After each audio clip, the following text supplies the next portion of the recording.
ठीक। Good evening बच्चे।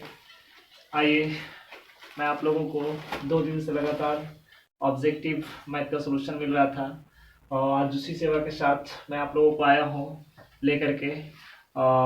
इससे पहले आप लोगों को कुछ जानकारी प्राप्त हो चुकी होगी कि जो जैक बोर्ड ने आपको टर्म 2 और टर्म फर्स्ट करके 2 एग्ज़ाम ले रहे थे, उसमें जो इसे अब कैंसिल कर दिया जा रहा है। टर्म जो इसे फर्स्ट का ही एग्ज़ाम कैंसिल है, यानी एक ही बार लिया जाएगा। देखिए, आपको सबसे पहले मैं कुछ बातों पे चर्चा करने जा रहा हूँ, उसको थोड़ा सा आप गौर से देखिएगा कि आप बच्चे के साथ कितनी परेशानियाँ होती हैं और क्या क्या फेस किया जा रहा है। इसको एक तरीके से बोला तो कृषि है। उसके बाद में मैं इस सोल्यूशन पे आऊँगा। तो सबसे पहले आप देखिए 2020 में जैसे आपका लॉकडाउन था, उसके बाद में आ जाइए आप 2021 में। 2021 में आपका 2020 की बात कीजिएगा तो इस लॉकडाउन में जैसे कोरोना काल की वजह से एग्जाम आपका नहीं हुआ था, है ना। अब देखिए, एग्जाम जब नहीं हुआ 2021 में, पैटर्न आपका चेंज हुआ तो आपको 2 तरीके से एग्जाम लिए, एक टर्म फर्स्ट करके और टर्म सेकेंड करके 2 टर्म में एग्जाम हुए।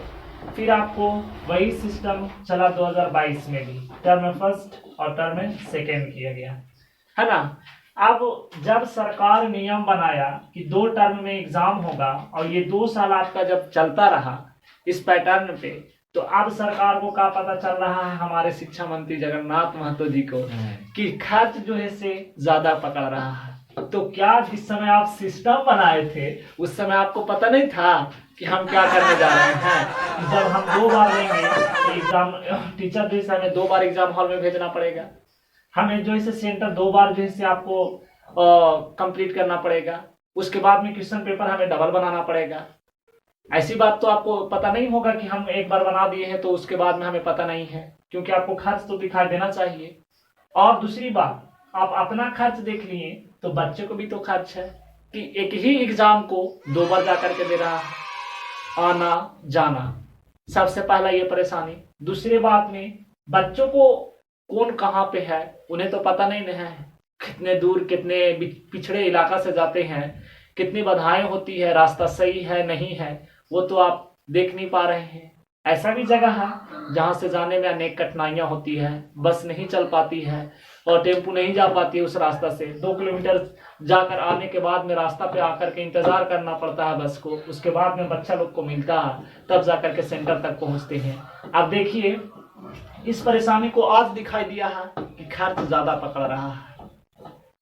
चलिए, लेट से ही सही हमारे सरकार को कुछ तो पता चला कि कुछ परेशानियां हो रही है, तो मैं उनसे एक ही उम्मीद रखता हूं और अपील करता हूं कि कोई भी अगर आप नियम बनाते हैं, कोई भी आप सिस्टम बनाते हैं तो बच्चों को हित में लेकर के बनाएं, ताकि उन लोगों को फायदा हो। और जो चीज आप बनाते हैं तो उस पर आप सोच समझ करके मंथन कर ले, उसके बाद में उसे जो है आप निष्कर्ष निकाला कीजिए और ला करके यहाँ दिया कीजिए पैटर्न, ताकि बच्चे के साथ जैसे परेशानी ना हो। अब देख लीजिए, मॉडल सेट पेपर आपके मार्केट में आ चुके हैं।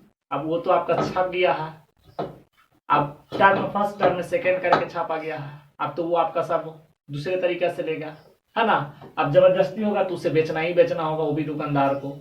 अब सारा कुछ परेशानियां आपको मिलता चला जाएगा। तो मैं ज्यादा तो बात नहीं बोलूंगा, लेकिन कुछ मैं बात को इसलिए रख देना चाहता हूं ताकि सरकार को भी पता चले परेशानियां क्या होती है इससे। चलिए, अब आप बच्चे के लिए क्वेश्चन जैसे आपको ऑब्जेक्टिव का दिया जा रहा था, तो मैं कोशिश करूंगा कि आपको जैसे मिलता ही रहे। और साथ ही साथ मैं यह बता देना चाहता हूं कि बच्चे, अगर एग्जाम आपका फर्स्ट टर्म में कैंसिल हो गया है तो अगर एग्जाम आपका दोबारा भी लिए जाएंगे तो उसमें आपको ऑब्जेक्टिव आएंगे, उसमें आपको पीछे हटने की जरूरत नहीं है और नर्वस ज्यादा होने की जरूरत नहीं है, ना उम्मीद ना होने की जरूरत है। क्योंकि बच्चे, देखिए, एक पेरेंट्स जो होते हैं वो छोटे बच्चे को पाल करके पोस करके बड़ा करते हैं, है ना। उसी तरीके से जो टीचर पढ़ाते हैं बच्चे को, उनको बनाना पड़ता है कि हम बच्चे को भेज रहे हैं यहाँ से एग्जाम देने के लिए, तो उसे किस तरीके से हम सिंचाई करेंगे, किस तरीके से बनाएंगे, तब जाकर के वो एग्जाम अच्छे तरीके से लिख करके आएंगे। और फर्स्ट आप जो पढ़ाते हैं उन टीचर को पहला क्या टर्म फर्स्ट है तो टर्म फर्स्ट की तैयारी करवाना पड़ेगा। आप जैसे एक बार एक चेंज कर देते हैं रूटीन, नहीं आप जैसे कैंसिल हो गया तो उन पे बच्चों के साथ साथ टीचर को भी परेशानियां होती है। तो इस परेशानी से जो झेलते हैं उन्हीं को पता चलता है।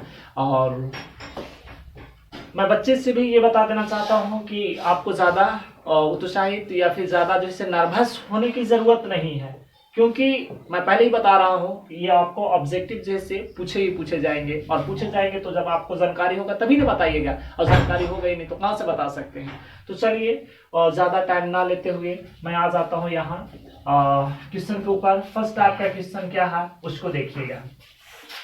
पहला आपका लिखा हुआ है 0.3 का परिमेय रूप में लघुत्तम रूप क्या हो जाएगा।